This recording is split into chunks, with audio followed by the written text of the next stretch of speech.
রাষ্ট্র ব্যবস্থাও ছিল না, রাষ্ট্র তৈরি করে রাষ্ট্রের প্রধান কে হবে এই সিস্টেমটা রাসূলুল্লাহ সাল্লাল্লাহু আলাইহি ওয়াসাল্লাম উম্মতের সামনে দিয়ে গেলেন। যোগ্যতার বিচারে এরপরে খলিফা হলেন ওমর রাদিয়াল্লাহু তাআলা আনহু, যোগ্যতার বিচারে উসমান রাদিয়াল্লাহু তাআলা আনহু খলিফা হলেন, যোগ্যতার বিচারে আলী রাদিয়াল্লাহু তাআলা আনহু খলিফা হলেন। রাসূলুল্লাহ সাল্লাল্লাহু আলাইহি ওয়াসাল্লাম বলেছেন যে 30 বছর আমার পরবর্তী উম্মতের মধ্য থেকে মানে শ্রেষ্ঠ সময়, খয়রুল কুরুনি করনি, যুগের মধ্যে শ্রেষ্ঠ যুগ হলো আমার যুগ। খয়রুল কুরুনি করনি সুম্মাল্লাযিনা ইয়ালুনাহুম, এরপরের যুগ অর্থাৎ সাহাবায়ে কেরামের খোলাফায়ে রাশিদিনদের যুগ।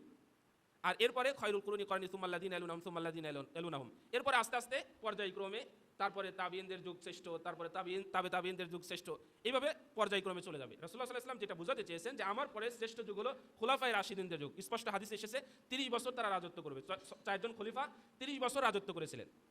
তো এটা হলো খিলাফত ব্যবস্থা ইসলামে। এটা হলো আপনি যদি রাষ্ট্র ব্যবস্থা, ইসলামী রাষ্ট্র ব্যবস্থার কথা বলেন তাহলে সেটা হবে খিলাফত ব্যবস্থা। সেই খিলাফত ব্যবস্থাটাই হলো 4জন খলিফার আমলে যেভাবে রাষ্ট্র পরিচালিত হয়েছে সেটাই হলো খিলাফত ব্যবস্থা। এর বাহিরে রাসূলুল্লাহ সাল্লাল্লাহু আলাইহি ওয়াসাল্লাম এরপরে বলেছেন, এক অন্য হাদিসে এসেছে যে খিলাফত ব্যবস্থা চলে যাবে, মুলকিয়াত ব্যবস্থা আসবে, অর্থাৎ রাজতন্ত্র। রাজতন্ত্র ইসলামে হারাম নয়, তবে এটা ইসলামের সিস্টেম না।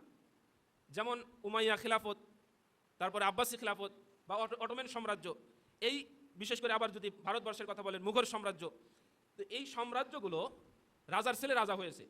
যদি আপনি বলেন যে রাজতন্ত্র ইসলামে জায়েজ না হারাম, ইসলামে এটা হারাম নয়, তবে এটার ব্যাপারে নিরুৎসাহিত করা হয়েছে। ইসলামের সিস্টেম হলো যোগ্যতার বিচারে খলিফা হবেন।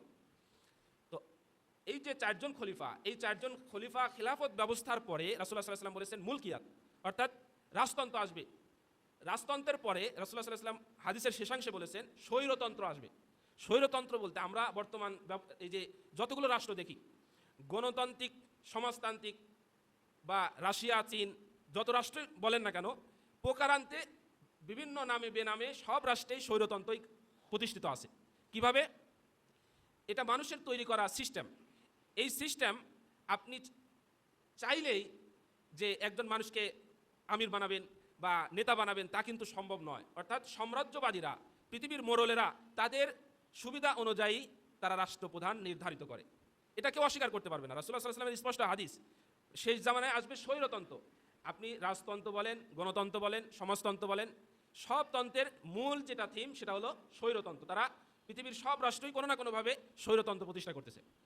তো খিলাফত ব্যবস্থা, এই খিলাফত ব্যবস্থার পরে আসবে মুলকিয়াত, অর্থাৎ রাজতন্ত্র। এই যে এই বিষয়টা বুঝলে আপনি কারবালার ঘটনা সামনে নিয়ে আসলে আপনি বুঝতে পারবেন বিষয়টা। তো 4জন খলিফা চলে গেলেন। আলী রাদিয়াল্লাহু তাআলা আনহুর সময়ে আপনারা জানেন, উসমান রাদিয়াল্লাহু তাআলা আনহুর সময়ে সিফিনের যত ঘটনা ঘটলো, সাহাবায়ে কেরামের মাঝেও যুদ্ধ হলো। আবু সুফিয়ান তিনি পরবর্তীতে ইসলাম গ্রহণ করেছিলেন রাদিয়াল্লাহু তাআলা আনহু, তার ছেলে মুআবিয়া রাদিয়াল্লাহু তাআলা আনহু। মুআবিয়া রাদিয়াল্লাহু তাআলা আনহু বর্তমান যে ইরাক, সিরিয়া, এটা ছিল হলো শাম।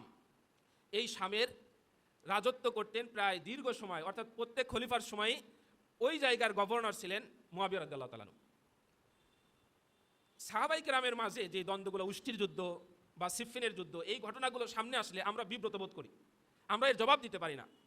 একটা গাছের 2টা ঢাল, যদি বাতাস আসে 2টা ঢালে বাড়ি লাগার সম্ভাবনা খুব বেশি। ঢাল তো আসে, বাতাসও আসলো, আসার পরে 2টা ঢাল যে বাড়ি লাগলো, এটা ঢালের দোষ নয়, বরং ওই বাতাসের দোষ। ইহুদি বিভিন্ন গোত্র ছিল, বিশেষ করে আব্দুল্লাহ বিন সাবা। এই ইহুদিরা মুসলমানদের মধ্যে দ্বন্দ্ব লাগানোর জন্য বিভিন্ন চক্রান্ত করত।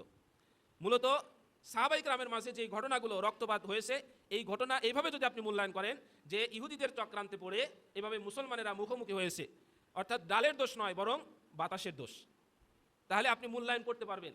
আর যদি এইভাবে মূল্যায়ন না করেন শিয়াদের মতো, অথবা মুআবিয়া রাদিয়াল্লাহু তাআলা আনহুকে কাঠগড়ায় দাঁড় করালেন যে মুআবিয়া রাদিয়াল্লাহু তাআলা আনহু দোষী, সাহাবায়ে কেরামের ব্যাপারে আপনি আঙ্গুল তুললেন। আদালতে সাহাবা একটা বিষয় রয়েছে। আদালতে সাহাবা বলতে সাহাবায়ে কেরাম সত্যের মাপকাঠি। কোনো সাহাবী অন্যায় করার পরে মাপ চাননি, অর্থাৎ আল্লাহ পাক রব্বুল আলামিন সাহাবায়ে কেরাম ভুল করেছেন আর ভুলের উপরে প্রতিষ্ঠিত ছিলেন, এরকম কোনো সাহাবীর কোনো জীবনী নেই। অর্থাৎ আল্লাহ পাক সাহাবীদের প্রতি রাদিয়াল্লাহু আনহুম ওয়া রাদুআন, সাহাবায়ে কেরামের প্রতি আল্লাহ পাক সন্তুষ্ট, সাহাবায়ে কেরামও আল্লাহর প্রতি সন্তুষ্ট। তো সেই ক্ষেত্রে আদালতে সাহাবা এটা একটা আকীদার বিষয়, অর্থাৎ সাহাবায়ে কেরাম সত্যের মাপকাঠি কিনা। যখন আপনি সাহাবায়ে কেরামের উপরে আঙ্গুল তুলবেন, তখন রাসূলুল্লাহ সাল্লাল্লাহু আলাইহি ওয়াসাল্লামকে সবচেয়ে কাছে দেখেছেন সাহাবায়ে কেরাম, রাসূলুল্লাহ সাল্লাল্লাহু আলাইহি ওয়াসাল্লামের সবচেয়ে বেশি অনুসরণ করেছেন সাহাবায়ে কেরাম, আপনি কিভাবে অনুসরণ করবেন? আমি কিভাবে অনুসরণ করব? আমি যদি বলি যে আমি রাসূলের অনুসরণ করব, রাসূলের অনুসরণ কিভাবে করব? সাহাবায়ে কেরামের মতো অনুসরণ করা লাগবে। আমিনু কামা আমানান নাস, ঈমান আনো সাহাবায়ে কেরামের মতো যারা ঈমান এনেছিল। তো সাহাবায়ে কেরামকে যদি আপনি অপরাধী হিসাবে সাব্যস্ত করতে পারেন, তাহলে সাহাবায়ে কেরামকে অপরাধী সাব্যস্ত করতে পারার অর্থ হলো যে আপনি রাসূলুল্লাহ সাল্লাল্লাহু আলাইহি ওয়াসাল্লামকে অনুসরণের ক্ষেত্রে সরাসরি রাসূলুল্লাহ সাল্লাল্লাহু আলাইহি ওয়াসাল্লামকে তার আপনি দেখেননি, দেখেছেন সাহাবায়ে কেরাম। তো সাহাবায়ে কেরামের উপরে ব্লেম দেওয়ার অর্থ হলো, সাহাবায়ে কেরামের দোষ ত্রুটি নিয়ে আলোচনা করার অর্থ হলো, সাহাবায়ে কেরামের উপরে আঙ্গুল তোলার অর্থ হলো আপনি রাসূলের অনুসরণ থেকে দূরে সরে গেলেন। আদালতে সাহাবা একটা বিষয় রয়েছে, এটা হলো আকীদার একটা বিষয়। আদালতে সাহাবা বলতে সাহাবায়ে কেরাম হলো আমাদের সত্যের মাপকাঠি। মিয়ারে হক এই শব্দটাও ব্যবহার করা হয়, এটা পরবর্তীতে এসেছে। তবে আদালতে সাহাবায়ে কেরাম আমাদের সত্যের মাপকাঠি, কারণ সাহাবায়ে কেরাম খুলাফায়ে রাশিদিন। আমাদের কাছে অনেক সময় মনে হয় যে রাসূলুল্লাহ সাল্লাল্লাহু আলাইহি ওয়াসাল্লাম যেটা করেছেন, যেটা বলেছেন এবং যেটা স্বীকৃতি দিয়েছেন সেটাই হাদিস, এটা আমরা বলি ঠিক আছে। কিন্তু রাসূলুল্লাহ সাল্লাল্লাহু আলাইহি ওয়াসাল্লামের সময়ের বাহিরেও, যেমন এই যে দ্বিতীয় আজান হয়, জুমার নামাজের দ্বিতীয় আজান, এটা আপনি কিভাবে প্রমাণ করবেন? উসমান রাদিয়াল্লাহু তাআলা আনহুর সময় শুরু হয়েছে। তো রাসূলুল্লাহ সাল্লাল্লাহু আলাইহি ওয়াসাল্লাম যা বলে গিয়েছেন, যা করে গিয়েছেন এবং যা স্বীকৃতি দিয়েছেন, এর বাইরে সাহাবায়ে কেরাম আল্লাহ রাসূলকে কাছাকাছি দেখার কারণে তারা যেভাবে চলাফেরা করেছেন এবং তারা যেভাবে করেছেন, যেটাকে আসার বলা হয়, এটা হাদিসের অংশ। সাহাবায়ে কেরামের কওল এটাও একটা হাদিসের অংশ। তো অনেকে এটা বোঝার চেষ্টা করেন, অর্থাৎ সাহাবায়ে কেরাম রাদিয়াল্লাহু আনহুম আজমাইন তারাও অনুসরণের জন্য যদি আপনি তাদেরকে আসামির কাঠগড়ায় দাঁড় করান, তাহলে আপনি অনুসরণ রাসূলুল্লাহ সাল্লাল্লাহু আলাইহি ওয়াসাল্লাম করতে পারবেন না। ইসলাম বুঝতে হলে তাদেরকে বুঝতে হবে। যাই হোক, রাসূলুল্লাহ সাল্লাল্লাহু আলাইহি ওয়াসাল্লামের চারজন খলিফার ইন্তিকাল হলো। হাসান রাদিয়াল্লাহু তাআলা অর্থাৎ আলী রাদিয়াল্লাহু তাআলার সন্তান হাসান রাদিয়াল্লাহু তাআলা খলিফা হলেন। হাসান রাদিয়াল্লাহু তাআলার পরে হুসাইন রাদিয়াল্লাহু তাআলা বেশি যোগ্য ছিলেন। তারপরেও আব্দুল্লাহ বিন ওমর রাদিয়াল্লাহু তাআলা, আব্দুল্লাহ বিন জুবাইর রাদিয়াল্লাহু তাআলা, আব্দুল্লাহ ইবনে আব্বাস রাদিয়াল্লাহু তাআলা, বড় বড় সাহাবী তখনও বেঁচে ছিলেন। ওই যে আলী রাদিয়াল্লাহু তাআলার সময়ে মুয়াবিয়া রাদিয়াল্লাহু তাআলার মধ্যে যে যুদ্ধ হয়েছে, এই যুদ্ধের পরবর্তী সময়ে হাসান রাদিয়াল্লাহু তাআলা জীবদ্দশায় তিনি বললেন যে আমি আর খলিফা থাকবো না, আমি খেলাফতের এই দায়িত্বটা মুয়াবিয়া রাদিয়াল্লাহু তাআলার উপরে অর্পণ করে দিলাম। তখন চারজন খলিফার পরে হাসান রাদিয়াল্লাহু তাআলার পরে খলিফা হলেন মুয়াবিয়া রাদিয়াল্লাহু তাআলা।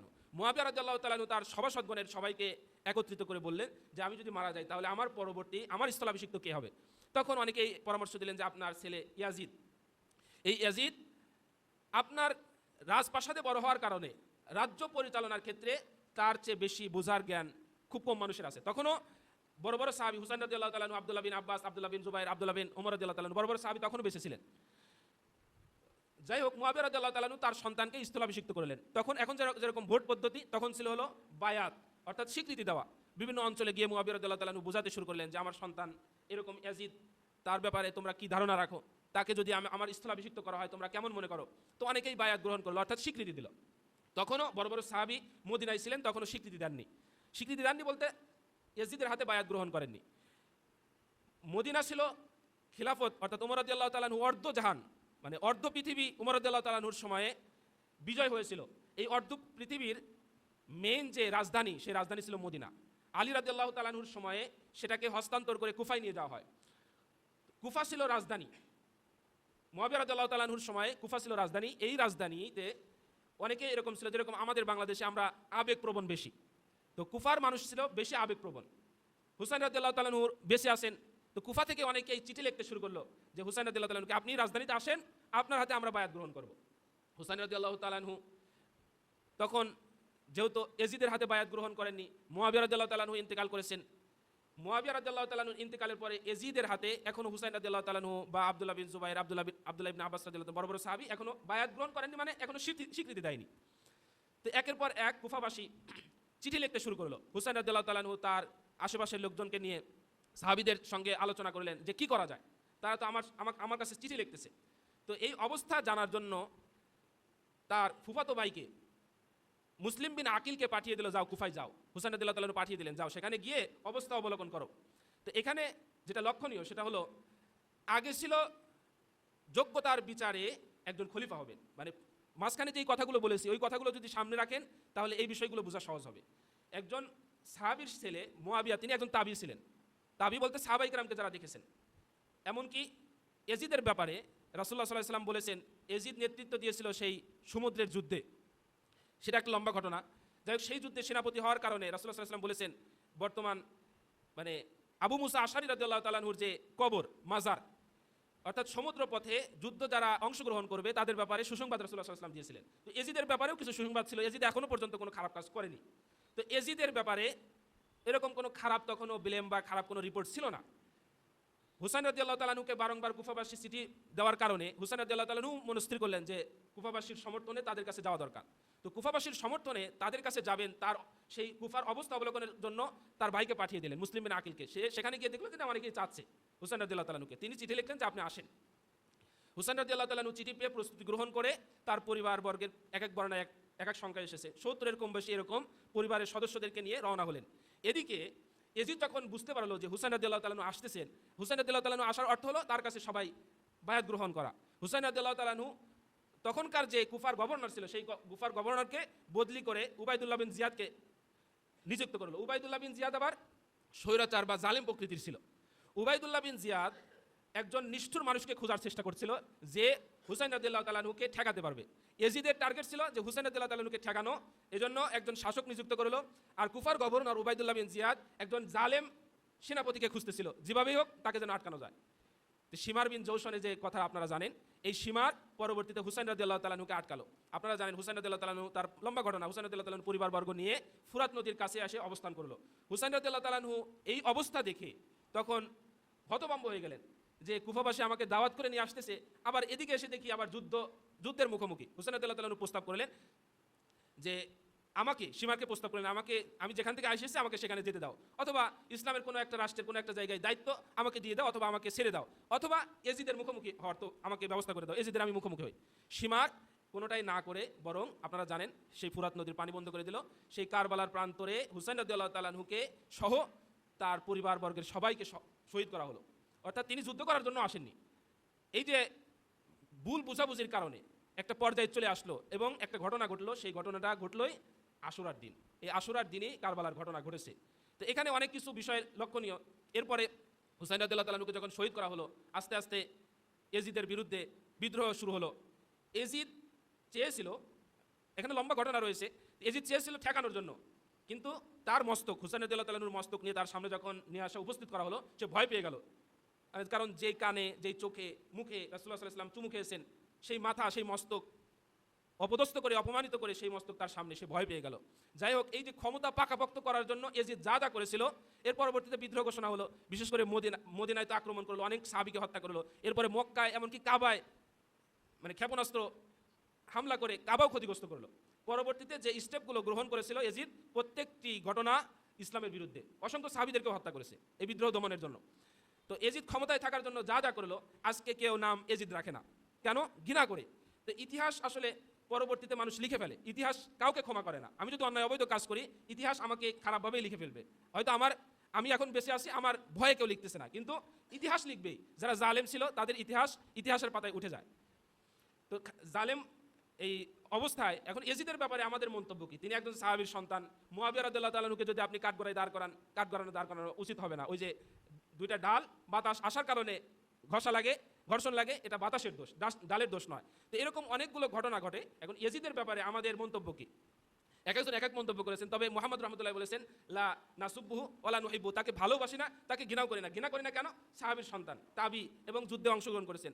আর তাকে ভালোবাসি না এই কারণে, আবার গালিও দেই না, তার কিছু ভালো কাজ আছে।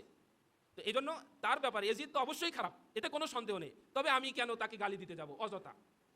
আবার তাকে দোষী সাব্যস্ত করতে গিয়ে তার বাবা মুআবিয়া রাদিয়াল্লাহু তাআলা আনহুকে দোষী সাব্যস্ত কেন করতে যাব? তো এই বিষয়গুলো সামনে, এই যে কারবালার ঘটনা বললাম, এটা হলো একেবারে সংক্ষিপ্ত আকারে, যেটা অথেন্টিক সোর্স থেকে, বিভিন্ন কিতাব থেকে আমি পেয়েছি, এটাই বললাম। আপনি এর বাইরে আরও অনেক ঘটনা পাবেন। যাই হোক, কারবালার যে ঘটনা, এবং ইতিপূর্বে আমরা যে বললাম যে আশুরা, এই আশুরা মানে যে কারবালা তা কিন্তু নয়। সুন্নাহ পদ্ধতিতে যদি আমরা আশুরা পালন করতে চাই, অবশ্যই রোজা রাখার মাধ্যমে আশুরা পালন করতে হবে এবং আল্লাহর কাছে তওবা করার মাধ্যমে।